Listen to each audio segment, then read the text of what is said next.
The Smithsonian came to town this quiet late October morning. The Onondaga Historical Association welcomed a new exhibit to its showroom today. A Place for All People introduces a space for African American history to be cherished and celebrated in downtown Syracuse.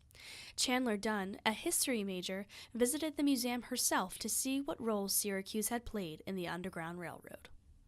It's really interesting for any city to play such a big role in slavery, and also I just don't think a lot of people would think that came from Syracuse. I don't think Syracuse is often in the narrative of slavery in the American history, but it's obviously very rich.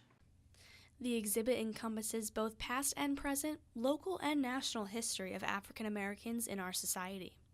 Dunn noted that this appreciation for the city's cultural history took decades to be shown in this fashion. The thing about history is you learn as much from what is talked about from what isn't talked about.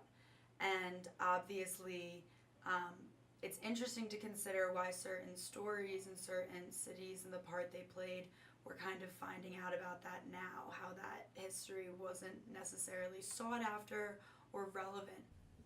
And while this history isn't exactly new, this exhibit has come to Syracuse at an ironic time in our nation's history. Race relations have sparked debate amongst politicians and citizens alike, and have prompted Americans to look back into a turbulent past. But there's definitely going to be a lot of conversations moving forward. There have been a lot of conversations within the past few months, within the past year, about race and what that looks like in a post-racial society. A Place for All People hopes to create even more of that conversation. The Onondaga Historical Association, along with the Smithsonian Institute, plans to bring exhibits just like this to cities across the country. Reporting from downtown Syracuse, I'm McBride, NCC News.